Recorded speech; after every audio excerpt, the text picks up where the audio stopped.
Parlons maintenant de l'obligation de faire valoir son droit d'option en Suisse pour tous les frontaliers qui souhaitent rester auprès de la CMU.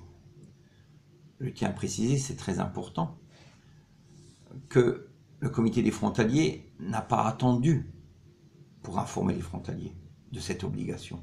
Il n'a pas attendu pour informer tous les frontaliers adhérents du comité des frontaliers du fait, et même non adhérents, puisque on peut gratuitement consulter notre site, donc on est très ouvert.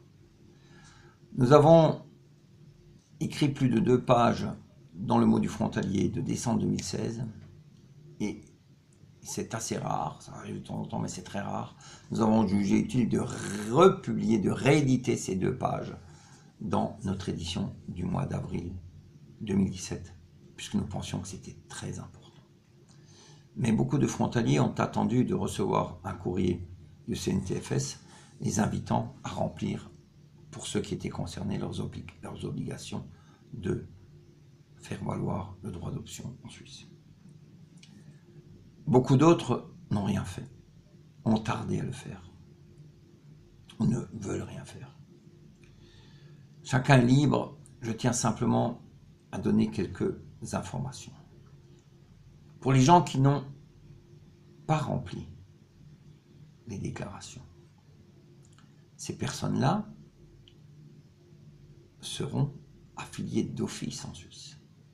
Peut-être pas au 1er octobre, peut-être que dans 5 mois, 6 mois, 7 mois, mais à titre rétroactif. Et nous ne savons pas jusqu'où ira la rétroactivité. Et il sera peut-être compliqué, difficile d'obtenir un remboursement du CNTFS pour les cotisations payées. Ce qui est encore plus dangereux, c'est que s'il y a une affiliation d'office rétroactive, les cantons suisses ont la liberté d'obliger les frontaliers d'aller s'assurer dans la compagnie d'assurance qu'ils vont désigner.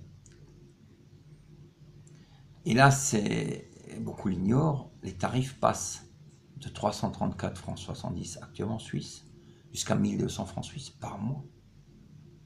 Et je ne pense pas que les cantons vont désigner l'assurance la moins coûteuse. Donc les conséquences financières seront terribles. Je rajoute à cela, et c'est important, c'est que les personnes qui sont invalides à ce jour, les personnes qui ne perçoivent que des revenus provenant d'étrangers, qui donc cotisent des revenus de substitution, de veuves ou autres, mais qui cotisent auprès de la CMU. Ces personnes-là ont l'obligation, elles aussi, d'adresser en Suisse une demande de dérogation, à se soumettre à l'assurance maladie suisse. Sinon, elles vont se retrouver, elles aussi, contraintes et forcées de s'assurer en Suisse.